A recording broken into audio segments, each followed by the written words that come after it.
The woman stood on the porch with her small carpet bag clutched in both hands, knuckles white, shoulders drawn in like she was bracing for a blow. "I can sleep in the barn," she said quickly. "I won't take up space. I'll be quiet." The rancher didn't answer her right away. Instead, Thomas Hale stepped inside and locked the front door. The sound of the bolt sliding home echoed through the evening. Her breath caught, her eyes widened. I understand," she whispered, already stepping back. "If you've changed your mind, I can leave before." "No," Thomas said, turning to face her. His voice was calm, firm, and nothing like the men she'd known before. "You're not sleeping in the barn." She looked confused, afraid. "That lock wasn't for you," he continued. "It was for the rest of the world." Her name was Elena. She had traveled nearly a month by train and wagon after answering an advertisement that promised a steady home, honest work, and a respectable marriage. She had memorized those words during sleepless nights, repeating them like a prayer so she wouldn't turn back. By the time she arrived, she expected disappointment. Most mail-order brides did. "I don't want to cause trouble," Elena said softly. "I can stay out of the way." Thomas picked up her bag and carried it down the hall without asking. He opened a door at the far end of the house. Inside was a clean room, a real bed, a quilt folded neatly, a small lamp on the table. "This is yours," he said. "You'll sleep here." She swallowed hard. "Why?" "Because anyone who asks to sleep in a barn has already learned to expect too little," he replied. "I won't be the one to teach you that lesson again." The first weeks were careful ones.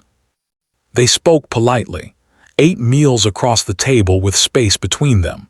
Thomas knocked before entering any room, even his own kitchen if Elena was there. He never touched her without permission, not even by accident. The town noticed. They always did.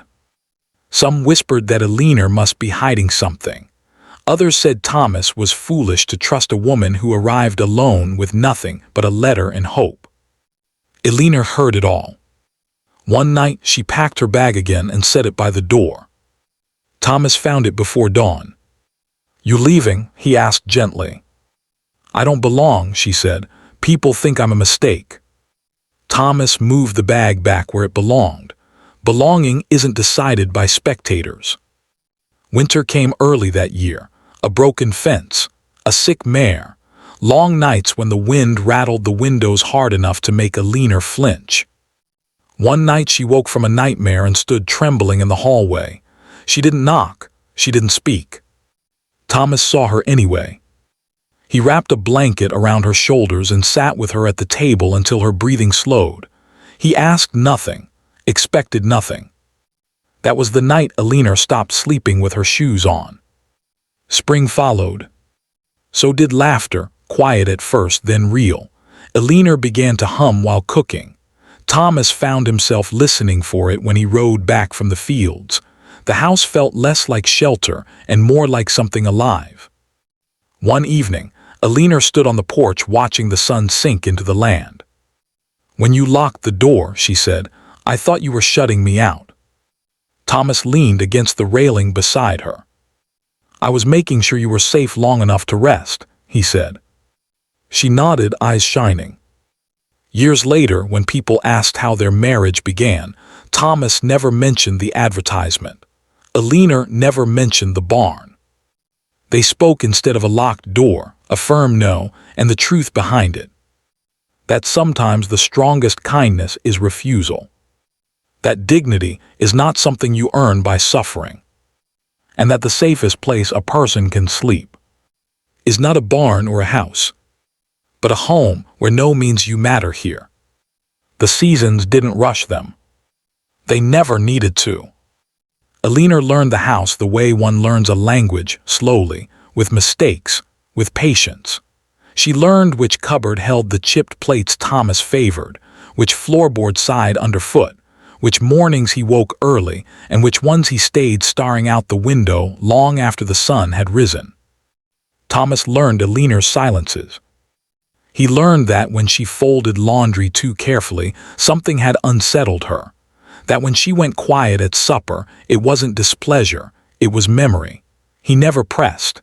He had learned long ago that trust grows best when it isn't pulled at the roots. The town softened, then hardened, then softened again. Some people accepted Alina easily. Others never did. A woman who arrived with nothing always made people uneasy. It reminded them how thin their own certainty was.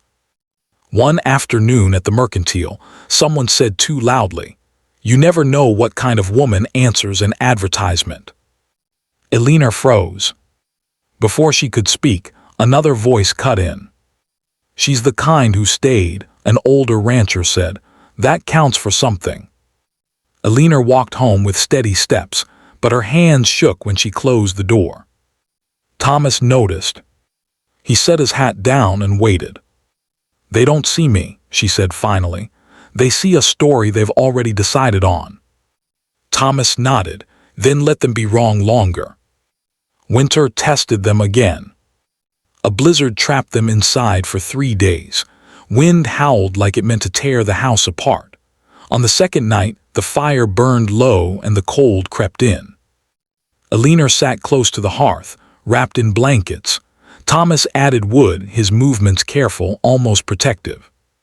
"You don't owe me anything," she said suddenly, "for taking me in, for being kind." Thomas looked at her, really looked at her. "I didn't take you in," he said. "You arrived, I just didn't send you away." She swallowed. That changed everything. "So did the next thing," he said. "I'd like to marry you," Thomas said quietly. "Not because of the letter, not because of obligation, only if you want the same." Alina didn't answer right away. She stood across the room and placed her hand over his warm, steady reel. "I want to choose," she said, "not be chosen for."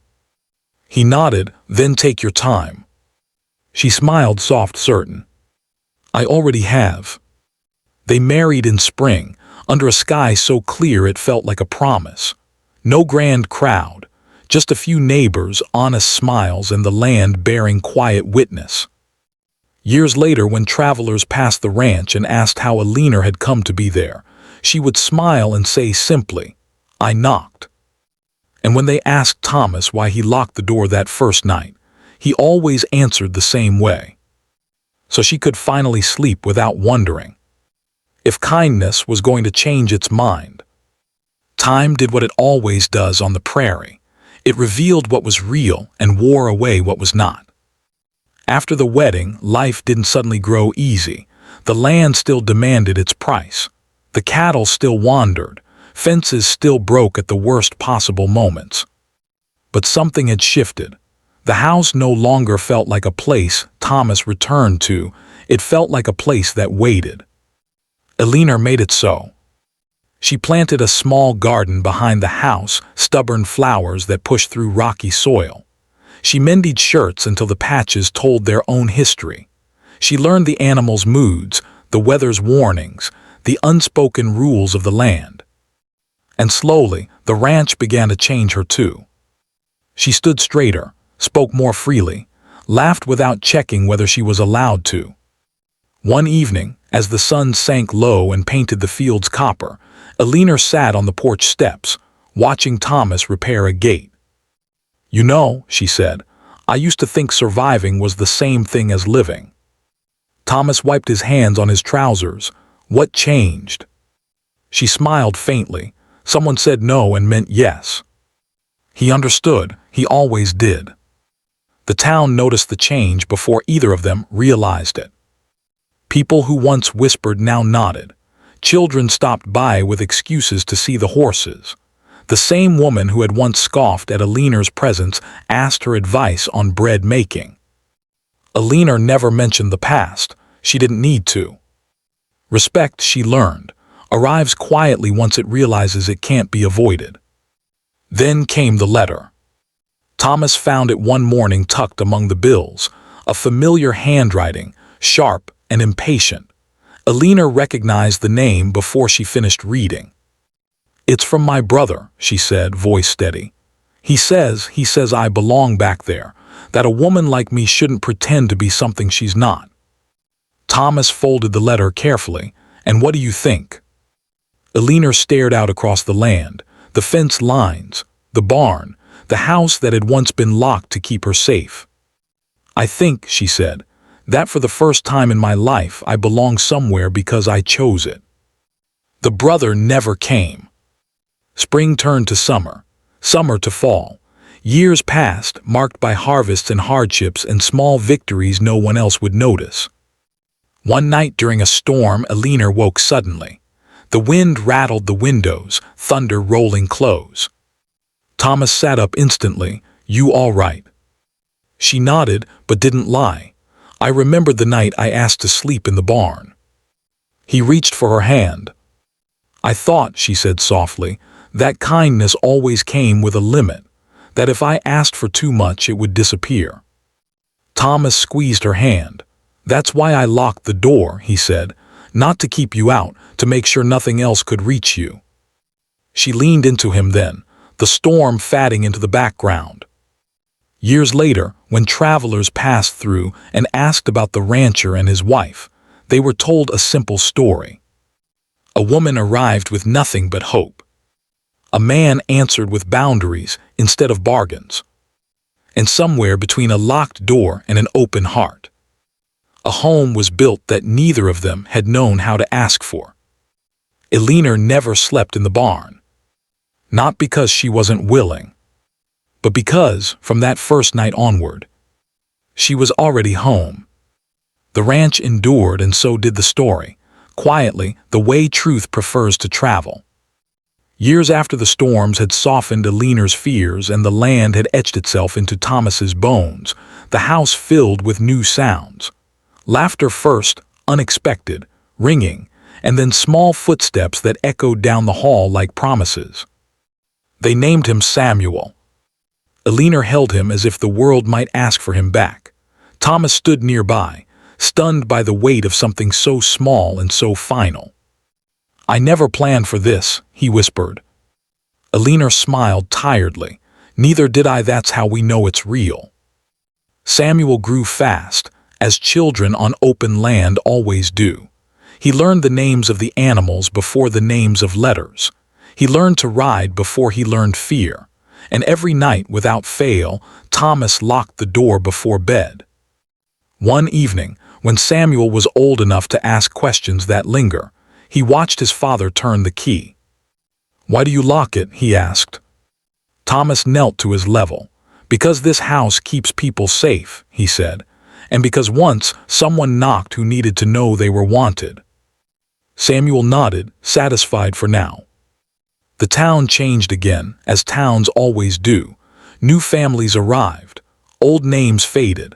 What once passed for scandal became a half-remembered tale told without malice. One winter, a woman arrived at the ranch with a child of her own, thin coat, tired eyes. I heard you don't turn people away, she said. Eleanor looked at Thomas. He opened the door wider. They stayed 3 weeks, long enough for the child to regain color, long enough for the woman to remember how to stand tall again. When she left, she pressed Eleanor's hands tightly. You saved us. Eleanor shook her head gently. No, she said, we just didn't send you away. Years later, when Thomas's hair had gone gray and Eleanor's garden bloomed despite the odds, they sat together on the porch as the sun dipped low. Do you ever regret it? Thomas asked. That night. Eleanor leaned against him. Only that I ever thought I belonged in the barn. They watched Samuel ride across the field, confident and unafraid. The door creaked softly behind them, closed against the evening chill. Locked. Not out of fear, but out of love. And that was the part of the story the land remembered. The boundary that became a blessing, the refusal that became refuge, and the quiet truth that sometimes the strongest kindness isn't saying yes. It's knowing exactly when to say no, and meaning something far greater by it.